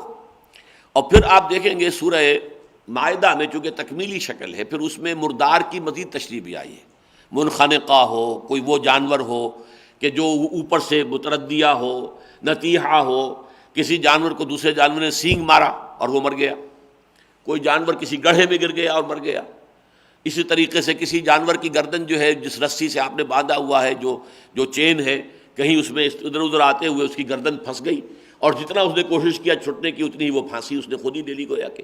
تو یہ مختلف شکلیں ہیں ہر صورت میں۔ اسی طریقے سے چونکہ شکار کیا جاتا تھا کتے سے یا کسی اور سے، اب اگر وہ مر گیا ہے پہلے ہی، یا کسی نے کھایا ہے، کوئی جو درندے ہیں اس نے کسی جانور کو کھایا ہے لیکن پھر چھوڑ کر چلا گیا ہے، اب اگر وہ درندہ زندہ ہے اور آپ اس کو ذبح کر سکتے ہیں تاکہ اس کا خون نکل جائے تو آپ گوشت کھا سکتے ہیں، اگر مر گیا ہے تو پھر وہ بھی حرام ہو گیا۔ تو یہ جو میتہ ہے اس کی پھر تفاصیل جو ہے سورہ مائدہ کے اندر آئی ہیں بہت تفصیل سے، آیت نمبر 3 کے اندر، طویل آیات میں سے وہ بھی قرآن مجید کی، لیکن یہاں تینوں مقامات پر سورہ انعام میں بھی، سورہ نحل میں بھی اور سورہ بقرہ میں بھی بس ایک لفظ میتہ آ رہا ہے۔ انما حرم علیکم المیتۃ، یقیناً اللہ نے حرام ٹھہرایا ہے تم پر مردار کو، والدم، اور خون کو، اور اس سے پہلے ہم پڑھ چکے ہیں دمم مسفوحا۔ ایک خون وہ ہو سکتا ہے کہ جو انسان کے جسم کے اندر چاہے آپ نے ذبح بھی کیا ہے اور میکسیمم بلڈ جو ہے وہ نکل بھی گیا ہے، بلیڈنگ ہو گئی ہے، پھر بھی مثلا جگر ہے، اس میں کچھ نہ کچھ خون باقی رہ جاتا ہے، تلی ہے، اس میں کچھ نہ کچھ خون باقی رہ جاتا ہے، لیکن یہ خون جو بہا نہیں ہے، یہ وہیں کا وہیں اس کے اندر جم گیا ہے، تو وہ جائز ہے، اس کے اندر کوئی حرمت کی بات نہیں ہے کہ آپ کو جگر کھاتے ہوئے، لیور کھاتے ہوئے یا کچھ اور چیزیں کھاتے ہوئے کوئی کراہت محسوس ہو۔ دمم مسفوحا، وہ کہ جو بہ رہا ہو، بہنے کے قابل ہو۔ والدم ولحم الخنزیر، اور خنزیر کا گوشت، وما اہل بہ لغیر اللہ، اور جس کے اوپر کے اصل میں ہلال کہتے ہیں، نیا چاند جب دیکھتے تھے تو یہ ہلال کہلاتا ہے، تو اس پر وہ تکبیر کہتے تھے اللہ اکبر، یعنی اب چاند ہو گیا، تاکہ اس سے لوگوں کو معلوم ہو جائے کہ نیا چاند نظر آ گیا ہے۔ وہ رویت ہلال کمیٹیاں تو ہوتی نہیں تھی، ٹیلی ویژن پہ ریڈیو پہ اعلان تو آتے نہیں تھے، تو یہ تحلیل کہلاتی تھی کہ در حقیقت وہ اعلان ہو رہا ہے کہ نیا مہینہ چاند کا شروع ہو گیا۔ تو اسی طریقے سے جب تکبیر کہتے ہیں جانور کو ذبح کرتے ہوئے، تو وہ بھی اسی کو احلال جو ہے تحلیل، وہ اس کا وہی لفظ استعمال ہو رہا ہے۔ وما اہل بہ لغیر اللہ، جس پر نام پکارا گیا ہو ذبح کرتے ہوئے اللہ کے سوا کسی اور کا، اور اسی میں پھر وما ذبح علی النصب، استھان پر جا کے ذبح کیا گیا۔ آپ ایک بکرا لے کر خاص طور پر اہتمام سے دربار جاتے ہیں، وہاں ذبح کرتے ہیں، چاہے نام آپ نے نہیں لیا ہے، لیکن یہاں کیوں لے کے آئے اس بکرے کو؟ دربار کا تقربی پیش نظر ہے نا۔ تو یہ گویا کہ جو بھی چیز اس طرح کے جو استھان ہوتے ہیں ان پر جا کر ذبح کی جائے گی، در حقیقت اس کے اندر شرک کی وہ آلودگی شامل ہو گئی۔ تو یہ ساری چیزیں تفصیل سے، جیسا کہ میں نے عرض کیا کہ جو شریعت محمدی ہے علیہ صاحب الصلاۃ والسلام، اس کی تکمیلی صورت جو ہے وہ سورہ مائدہ ہے۔ انما حرم علیکم المیتۃ والدم ولحم الخنزیر وما اہل بہ لغیر اللہ فمن اضطر غیر باغ ولا عاد۔ پھر یہ تیسری مرتبہ، چوتھی مرتبہ پھر سورہ مائدہ میں آئے گے۔ تو جو استرار میں آ جائے، دیکھیے استرار ہے ضرر سے، باب افتعال بنا ہے تو یہاں چونکہ ضاد ہے پہلے تو اس میں تے کو بھی توئے بنا دیا گیا، استرار، ورنہ یہ اصل میں باب افتعال میں تو تے شامل ہونی چاہیے اس میں۔ ضرر کہتے ہیں تکلیف کو، اور استرار سے مراد یہ ہے کہ کوئی شخص اس درجے مخمصے میں پھنس جائے کہ جان پر بن جائے۔ چونکہ اسی لفظ کو پھر آگے لے کر جو ہے لوگوں نے اپنے لیے جواز کے بڑے راستے کھول دیے ہیں۔ کیا کریں جی، یہاں حلال گوشت ملتا نہیں ہے تو ہم کیا کریں، ہم کھا لیتے ہیں جو بھی ہے، جو بھی ملتا ہے۔ یہ غلط بات، جان بچانے کا، اگر کوئی اور چیز کھانے کے لیے ہے تو پھر آپ کو اجازت نہیں ہے کہ آپ وہ ضرور کھائیں۔ گوشت کھانا ضروری تو نہیں ہے، مچھلی ملتی ہے بھائی مچھلی کھاؤ، انڈے ہیں انڈوں کا سالن بناؤ، جو بھی کرو، پروٹین کی جو بھی غذا آپ کو مل سکتی ہے۔ پھر بینز ہیں جس کو آپ کہتے ہیں کہ پور مینز میٹ، یہ دالیں جو ہیں یہ بھی در حقیقت اس میں پروٹینز ہیں اور بہت عمدہ غذا ہے پروٹین کے حوالے سے، لیکن یہ استرار نہیں ہے۔ استرار تو یہ ہے کہ کسی کی جان پر بن گئی ہو، مر رہا ہو بھوکا اور کوئی شے کھانے کو نہیں سوائے ان چار میں سے کسی شے کے۔ کہیں گدھا مرا ہوا پڑا ہوا ہے، فرض کیجئے کہ بدبو بھی آ رہی ہے، لیکن مرتا ہوا آدمی جو ہے وہ تو بدبو دار بھی کھا لے گا، اس لیے کہ اس کی جان پر بنی ہوئی۔ اسی طریقے سے مختلف چیزیں، سور کا گوشت ہے وہ کھایا جا سکتا ہے، لیکن استرار، اسی لیے ہر جگہ پر دو لفظ اس میں ایڈ کیے گئے، غیر باغن ولا عاد۔ باغن ابتغاء کہتے ہیں کسی شے کو تلاش کرنا، حاصل کرنا، ابتغاء، وہی باب افتعال بنے گا اس سے، یعنی اس کی طرف میلان نہ ہو کہ اس کو لیے آدمی جو ہے اسے واقعی اچھا سمجھتا ہو۔ استرار بھی ہے لیکن اس کے لیے میلان بھی ہے طبیعت میں تو پھر حرام ہو جائے گا. میلان طبی موجود نہ ہو اس کی طرف، کھا رہے ہوں تو بالاکراہ کھا رہے ہوں، مجبوراً کھا رہے ہوں، ایک ایسی کیفیت سے کہ دل کے اندر اس کی وجہ سے سخت گھٹن ہو، سخت جو ہے اس کے اندر دل کے اندر اس کے اوپر اپنی لاچارگی پر جو ہے وہ صدمہ ہو رہا ہو، اس کیفیت میں کھائیں.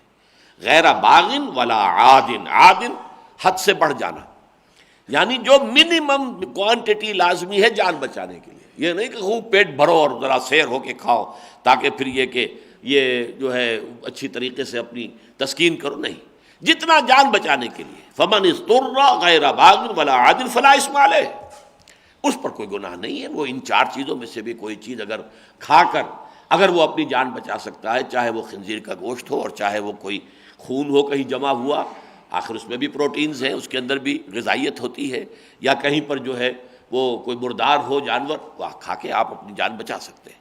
اور اسی طریقے سے یہ جان بچانے کے لیے کھانا جو ہے وہ کہیں استھان کے اوپر ذبح کیا ہوا جانور ہو، کسی دیوی دیوتا کے نہ، اس کو بھی کھایا جا سکتا. یہ چاروں چیزیں جو ہیں حلال ہو جائیں گی، لیکن تین شرطیں ہیں. اضطرار حقیقی ہو، واقعتاً جان کے جانے کا اندیشہ ہو گیا ہو. نمبر دو، اس کی طرف کوئی میلان طبعی نہ ہو، رجحان اپنی ذات کا نہ ہو. نمبر تین، کم سے کم منیمم مقدار جو لازمی ہے اس سے تجاوز نہ کیا جائے، تو اس سے استفادہ کیا جا سکتا ہے. اب اس کے بعد اسی مناسبت سے کچھ چیزوں کا تذکرہ یہاں پر ہو رہا ہے جو اہل کتاب کا معاملہ ہے. چنانچہ یہاں فرمایا ان الذین یکتمون ما انزل اللہ من الکتاب.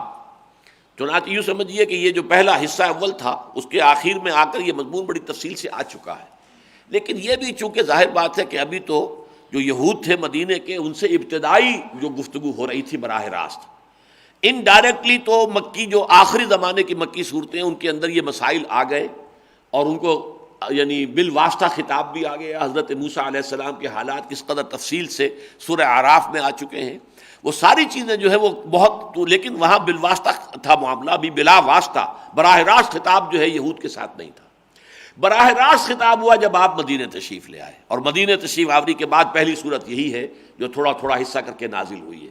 لہذا ابھی چونکہ ان کے ساتھ گفتگو جو ہے اس کا معاملہ تو جاری رہے گا، سورہ آل عمران میں بھی جاری رہے گا، سورہ نساء میں بھی جاری رہے گا، بلکہ اور بڑھے گا. سورہ مائدہ ہی اس موضوع پر بھی آخری تکمیلی صورت ہے قرآن مجید کی اہل کتاب کو دعوت دینے کے ضمن میں. تو یہاں پہ اس کے بارے میں فرمایا ان الذین یکتمون ما انزل اللہ من الکتاب، یقیناً وہ لوگ جو چھپاتے ہیں اس شے کے جو اللہ نے اپنی کتاب میں سے نازل کی ہے.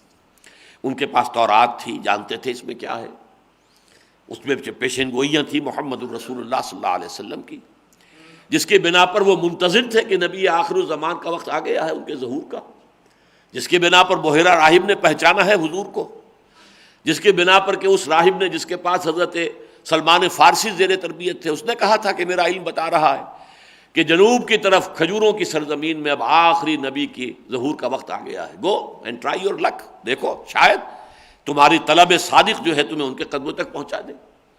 اسی کی بنا پر یہ یہودی جو تھے مدینے کے، یہ دھمکایا کرتے تھے اوس اور خزرج کے لوگوں کو.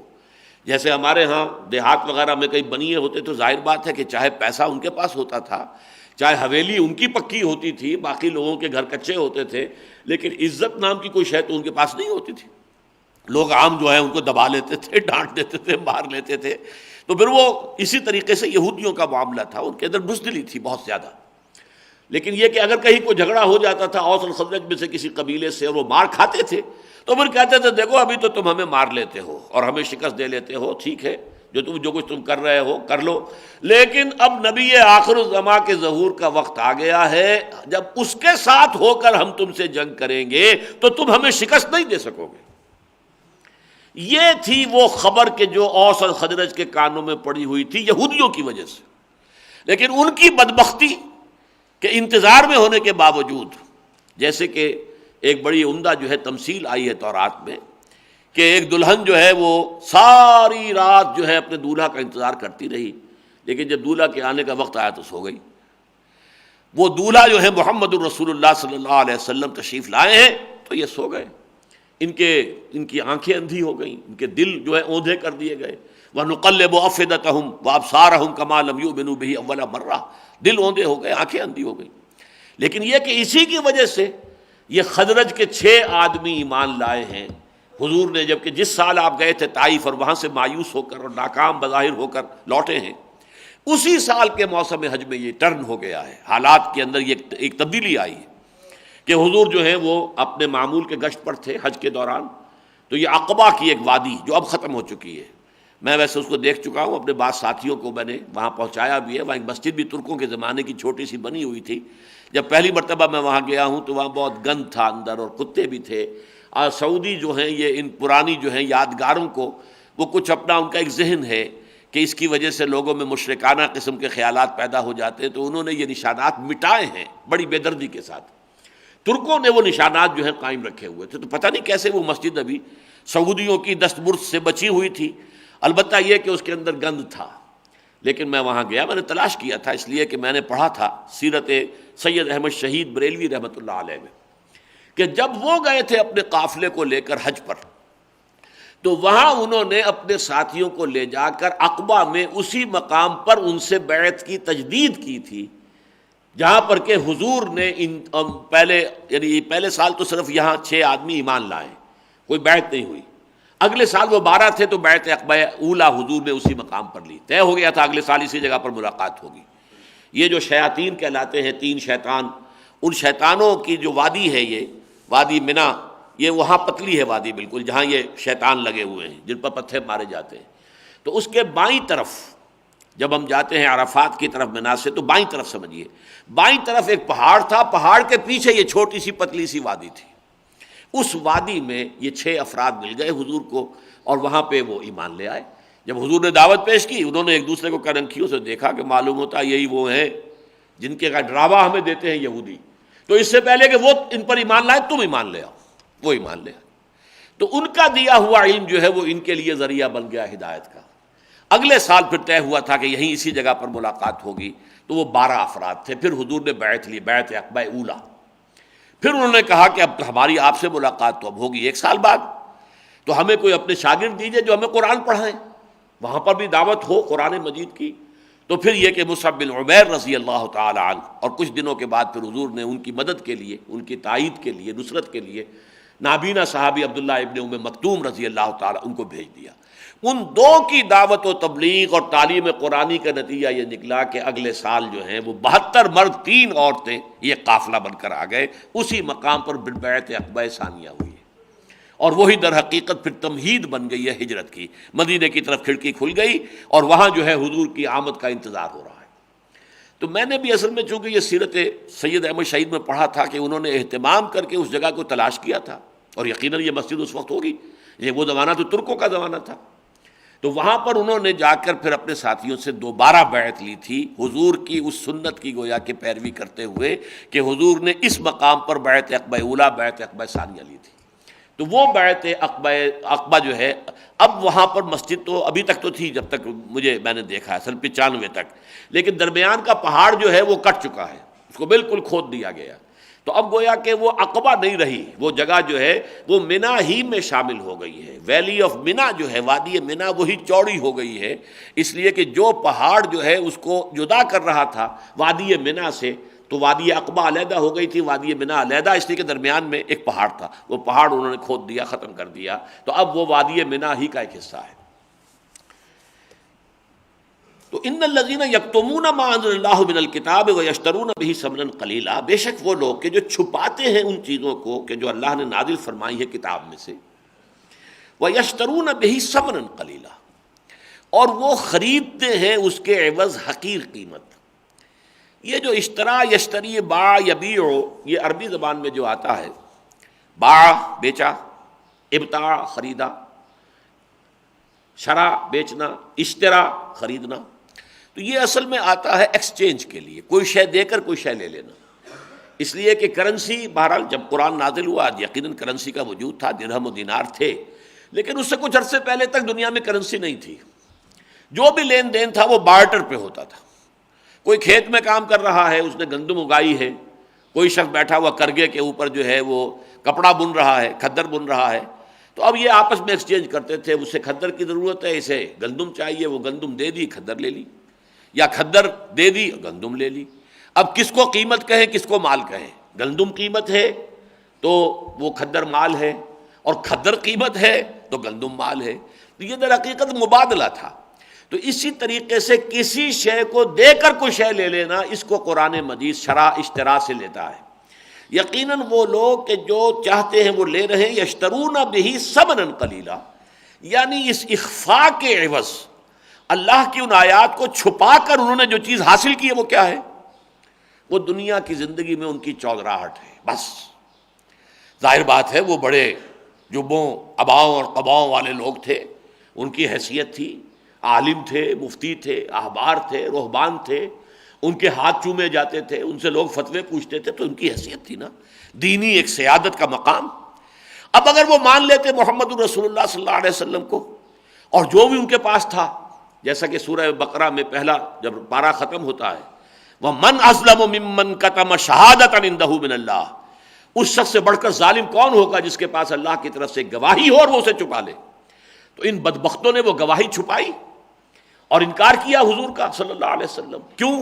اگر حضور کو مان لیتے ہیں تو ظاہر بات ہے کہ اب تو آپ کے سامنے سر جھکانا ہوگا، تو فتویٰ تو آپ دیں گے، اب آپ بتائیں گے کہ کیا جائز ہے کیا ناجائز ہے، اب آپ حکم دیں گے اور آپ کو اس کی پابندی کرنی ہوگی.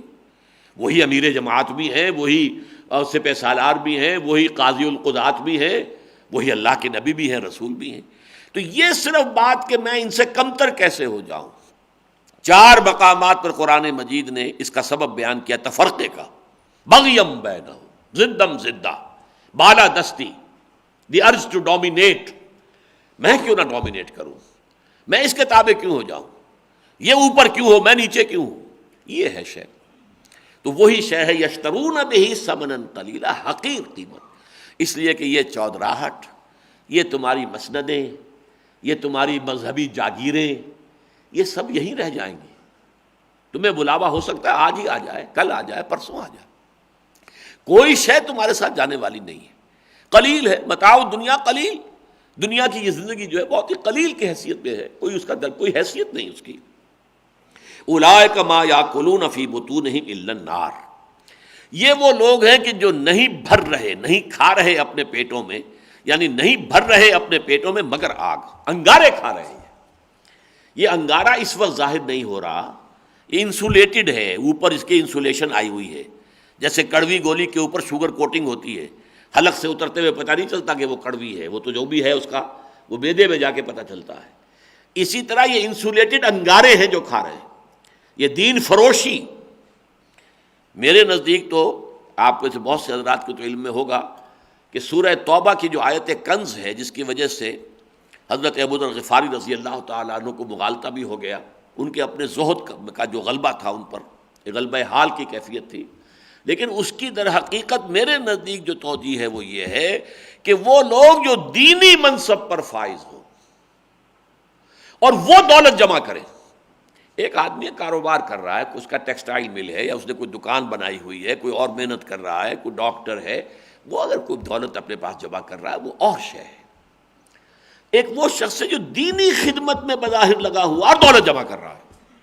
یہ ہے در حقیقت. جیسا کہ میں نے ایک دفعہ ایک بڑے عالم دین کے ہاں جو مجھے جانا ہوا اتفاقاً، اور میں نے وہاں جا کر جو اس لیے کہ بیمار تھے، اگر تو باہر ہی ملتے تو بہرحال اپنے وہ تو جو بھی ان کی بیٹھک دی نشست تھی وہ تو ایک دارالعلوم کے طرز کی تھی، وہاں پر تو کوئی صوفے اور کوئی بیڈ نہیں تھے.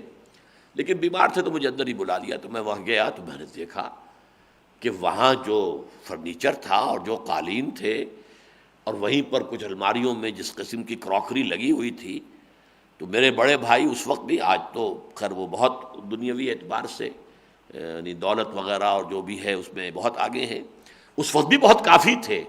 میں نے کہا ایسی چیزیں تو ان کے گھر میں بھی نہیں ہیں. یہ کیا بیچتے ہیں؟ وہ تو پھر بھی کچھ بیچتے تو ہیں نا، یہ کیا بیچتے ہیں؟ تو بیچنے کی چیزیں تو پھر ان کے پاس تو دین ہی ہے نا، دینی خدمت بیچ رہے ہیں.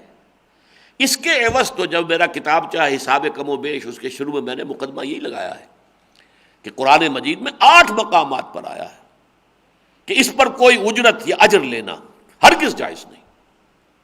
ٹھیک ہے متاع ضرورت کے حد تک، ظاہر بات ہے حضور صلی اللہ علیہ وسلم بھی اپنی ضرورت کے لیے کم سے کم ضرورت رکھی تھی، لیکن کم سے کم ضرورت جو ہے وہ تو بیت المال سے پوری کرتے تھے.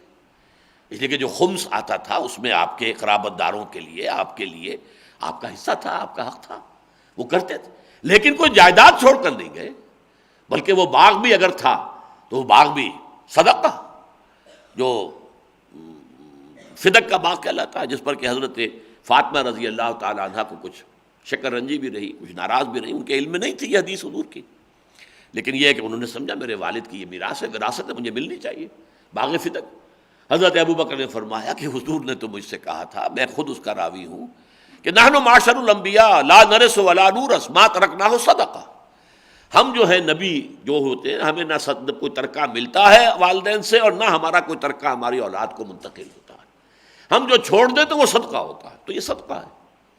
تو اس حوالے سے لیکن جو لوگ دین کا کام کر کے ہوں، وہ کسی بڑی کسی یعنی سمجھیے کہ روحانی کسی گدی کے اوپر براجمان ہوں اور مسند نشین ہوں، لیکن جائیدادیں بنائی ہوں، اور اس کے اوپر پھر ان کے اولاد کے اندر مقدمے چلتے ہوں، اور پھر خون ریزیاں ہوتی ہوں، اور قتل، اور یہاں تک نوبت پہنچتی، یہ دھندا ہے در حقیقت، جس پر کہا گیا ہے کہ یہ دولت جو ہے پھر تپا تپا کر ان کی پیشانیوں اور ان کے چہروں اور ان کے پیٹھوں ان کو اور ان کے جو پسلیاں ہیں ان کو داغا جائے۔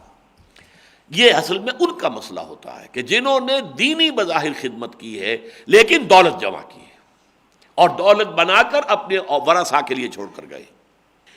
ان الذين يكتمون ما انزل الله من الكتاب ويشترون به ثمنا قليلا اولئك ما ياكلون في بطونهم الا النار، یہ نہیں ڈال رہے ہیں اپنے پیٹوں میں، نہیں بھر رہے مگر آگ۔ ولا يكلمهم الله يوم القيامة، اور اللہ تعالیٰ ان سے کلام نہیں کرے گا قیامت کے دن۔ حالانکہ قرآن مجید میں دوسرے مقامات سے معلوم ہوتا ہے اللہ تعالیٰ کلام تو فرمائے گا، یعنی ایک کلام ہوتا ہے زجر کے لیے، توبیخ کے لیے، ڈانٹ کے لیے، ڈپٹ کے لیے، ملامت کے لیے، ایک ہے کسی شفقت کے ساتھ، محبت کے ساتھ۔ تو اللہ تعالیٰ کسی شفقت اور محبت کا اظہار کرتے ہوئے ان سے گفتگو نہیں کرے گا، بلکہ کہے گا لاؤ کہاں ہیں تمہارے وہ شرکا، ہے نا شرکائی الذین کنتم تزعمون، کہاں ہیں وہ میرے شریک جن کا کہ تمہیں گمان ہو گیا تھا کہ وہ میرے شریک ہیں، لاؤ نا انہیں پیش کرو۔ تو خطاب تو ہوگا، کلام ہوگا، لیکن یہ کہ اس کلام کے اندر جو ہے وہ زجر اور توبیخ اور ملامت اور ڈانٹ اور ڈپٹ ہوگی، وہ کلام کے جو ہوتا ہے محبت آمیز ہو، شفقت آمیز ہو، اس سے محروم۔ ولا یزکیہم، نہ انہیں پاک کرے گا۔ تزکیہ یعنی یہ کہ جو بھی ہمارے دامن کردار پر داغ ہیں اس دنیا میں ہم دھو لیں تو ہم اس کو تزکیہ نفس کہیں گے، اور اگر نامہ اعمال پر جو دھبے ہیں اللہ تعالیٰ ان کو دھو دے قیامت میں، تو یہ گویا کہ وہاں کا تزکیہ، یزکیہم، ان کو پاک کر دے گا، نہیں کرے گا ان کو پاک۔ یہ جو بھی اپنا لے کر آئیں گے داغدار نامہ اعمال یوں کا تو ان کے سامنے ہوگا۔ وَلَهُمْ عَذَابٌ أَلِيمٌ، اور ان کے لیے ہوگا دردناک عذاب، المناک، علم کہتے ہیں رنج و علم، غم و علم، تو علم جو ہے علم سے علیم، فعیل کے وزن پر صفت مشبہ۔ اولئک الذین اشتروا الضلالۃ بالہدی، یہاں پھر دیکھیے وہ اشترا آ گیا، اب یہاں کوئی کرنسی نہیں ہے، یہ وہ لوگ ہیں جنہوں نے خرید لی ہے گمراہی ہدایت کے عوض، ہدایت دے کر گمراہی خرید لی۔ دونوں چوائس تھے ان کے پاس، اما شاکرا و اما کفورا، چاہو تو شکر گزار بندے بن جاؤ ہمارے، چاہو تو کفران نعمت کے روش اختیار کر لو۔ فمن شاء فلیؤمن ومن شاء فلیکفر، ہم نے تمہیں چوائس دیا ہے، تم چاہو تو ایمان لاؤ، چاہو کفر کرو۔ تو انہوں نے ایک کو چھوڑا دوسرے کو قبول کیا، یہ گویا کہ انہوں نے خرید لی ہے ضلالت ہدایت کے عوض۔ اولئک الذین اشتروا الضلالۃ بالہدی والعذاب بالمغفرہ، اور یہ کہ عذاب خرید لیا ہے، چوز کر لیا ہے، پسند کر لیا مغفرت کی بجائے۔ اگر وہ حق کو واضح کرتے، تورات میں جو پیشین گوئیاں تھیں حضور کی، یا اور جو احکام بھی تورات کے مطابق قرآن مجید میں نازل ہو رہے تھے، ان سب کی بھی تائید کرتے، توثیق کرتے، تو اگر کتنا اچھا ہوتا۔ فما اصبرہم علی النار، یہ حسرت آمیز کلمہ ہے، تو کتنا ان میں صبر ہے اس آگ کے بارے میں، کتنے صابر ہیں، کتنا جگرا ہے ان کا کہ اپنے آپ کو اپنے ہاتھوں اس آگ میں ڈال رہے ہیں۔ ظاہر بات ہے ناواقف تو نہیں تھے، عالم تھے، وہ تو دوسروں کو ہدایت دیا کرتے تھے۔ اتامرون الناس بالبر وتنسون انفسکم وانتم تتلون الکتاب، وہ کوئی جاہل نہیں تھے، عوام الناس میں سے نہیں تھے، علماء تھے، احبار اور رہبان، اتخذوا احبارهم ورہبانهم اربابا من دون اللہ۔ انہوں نے جب یہ روش اختیار کی تو واقعتاً داد کے قابل ہیں، شاباش ہے ان کے صبر پر، ان کے حوصلے پر، ان کے جگرے پر۔ فما اصبرهم علی النار، کتنے صبر کرنے والے ہیں آگ کے معاملے میں کہ اپنے آپ کو اپنے ہاتھوں وَلَا تُلْقُوا بِأَيْدِيكُمْ إِلَى التَّهْلُكَةِ اپنے آپ کو اپنے ہاتھوں ہلاکت میں مت ڈالو، اور یہ ڈال رہے ہیں۔ ذَلِكَ بِأَنَّ اللَّهَ نَزَّلَ الْكِتَابَ بِالْحَقِّ، اور یہ اس لیے، یہ انجام ان کا اب اس لیے ہوگا، اب اللہ نے کتاب نازل کر دی ہے حق کے ساتھ، کیونکہ یہاں پر لفظ آیا نزلہ، اس سے مراد ہے قرآن مجید۔ اب قرآن نازل ہو گیا ہے، حق کا حق ہونا واضح ہو گیا، باطل کا باطل ہونا واضح ہو گیا۔ جو بھی کوئی ابھی مزید شریعت ہے وہ بھی آ جائے گی، لیکن حق و باطل میں تو امتیاز ہو چکا ہے۔ جاء الحق وزهق الباطل ان الباطل کان زہوقا، یہ آیت جو ہے وہ تو سورہ بنی اسرائیل میں نازل ہو چکی ہے، تو احقاق حق ابطال باطل ہو چکا ہے۔ ذالک بان اللہ نزل الکتاب بالحق وان الذین اختلفوا فی الکتاب لفی شقاق بعید، اور یقیناً وہ لوگ جنہوں نے، اب یہاں پہ جو کتاب آیا فی الکتاب، اس میں جو کتاب کے اندر جو اختلافی انہوں نے ڈال دیے ہیں، جو جھگڑے کھڑے کیے ہیں، جو اعتراضات کر رہے ہیں، مین میخ نکال رہے ہیں، یا خود اپنی کتاب کے اندر بھی جب اس قسم کے مباحث شروع کر دیے تھے، تو لفی شقاق، یہاں پہ شقاق کا لفظ آ رہا تو الکتاب سے مراد قرآن ہے، یہ بڑی دور کی دشمنی میں، شقاق کہتے ہیں کسی شخص نے کسی کی دشمنی پر ادھار کھا لیا ہو، کمر کس لی ہو، گویا کہ شقاق ایک شخص جو ہے فَإِنَّمَا هُمْ فِي شِقَاقٍ فَسَيَكْفِيكَهُمُ اللَّهُ، 16واں رکوع جو ہے سورہ بقرہ کا، اس میں بھی آیا ہے کہ فَإِنْ آمَنُوا بِمِثْلِ مَا آمَنْتُمْ بِهِ فَقَدِ اهْتَدَوْا، اگر تو یہ اسی طریقے سے ایمان لائیں جیسے کہ اہل ایمان تم ایمان لائے تو یہ بھی ہدایت پہ آ جائیں گے، لیکن اگر نہیں تو پھر فَإِنَّمَا هُمْ فِي شِقَاقٍ فَسَيَكْفِيكَهُمُ اللَّهُ۔ تو اے نبی یہ تو اب ہٹ دھرم ہو گئے ہیں، زدم زدہ میں آ گئے ہیں، یہ آپ کی عداوت کے اندر اندھے ہو گئے ہیں، اور اللہ تعالیٰ ان کے مقابلے میں آپ کی نصرت اور تائید کے لیے کفایت کرتا ہے۔ اقول قولی ھذا واستغفر اللہ لی ولکم ولسائر المسلمین والمسلمات۔